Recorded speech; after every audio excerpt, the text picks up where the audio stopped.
मुंबईत उमेदवार निवडीसाठी भाजपचा पॅटर्न ठरला। गुणवत्तेच्या आधारावरती दिली जाणार उमेदवारी। भाजपचे निवडणूक निरीक्षक प्रत्येक वॉर्डचा रिपोर्ट कार्ड तयार करणार। तरुण चेहऱ्यांकडे भाजपचं विशेष लक्ष। स्थानिक निवडणुकीमध्ये कोल्हापुरात मविया एकत्र लढणार। जागा वाटपासंदर्भात समोपचाराने चर्चा करून निर्णय घेण्यावरती बैठकीत एकमत। मात्र सतेज पाटलांना अंतिम निर्णय घेण्याचा अधिकार। सरकार कुणालाही पाठीशी घालणार नाही। अहवालात जो दोषी आढळेल त्याच्यावर कारवाई होणार। जमीन घोटाळ्यासंदर्भात मुख्यमंत्र्यांची स्पष्टोक्ती।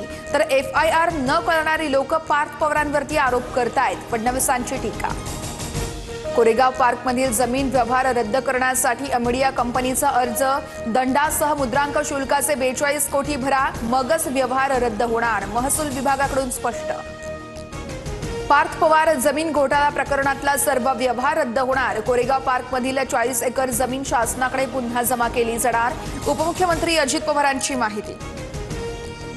व्यवहारात सह्या केल्या त्यांच्यावर गुन्हा दाखल। पार्थ पवारांवर गुन्हा का नाही या प्रश्नावर अजित पवार यांचं उत्तर।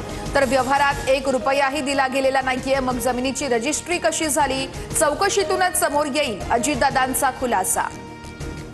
मुलगा एवढा मोठा व्यवहार करतो, अजित पवारांना माहित नाही असं कसं? जो न्याय खडसेंना तोच पार्थ पवारांना का नाही? जमीन व्यवहार प्रकरणी अंबादास दानवे आक्रमक। मुख्यमंत्री फडणवीस आज गडचिरोलीच्या दौऱ्यावर। महिला आणि बालकल्याण रुग्णालयाचं उद्घाटन करणार। तर सिरोंचामध्ये खासगी मेडिकल कॉलेजचंही फडणवीसांच्या हस्ते भूमिपूजन। रुपाली ठोंबरे पाटलांना पक्षाकडून शिस्तभंगाची नोटीस। चारित्र्य हनन करणाऱ्यांविषयी काय खुलासा करणार? ठोंबरेंची फेसबुक पोस्ट। महिला आयोगाच्या अध्यक्षा चाकणकर यांच्यावर केली होती टीका। मुंबईसह राज्यातील बहुतांश भागात तापमानाचा पारा घसरला। वातावरणात गारवा। येत्या काही दिवसात थंडीचा जोर वाढणार। हवामान विभागाचा अंदाज।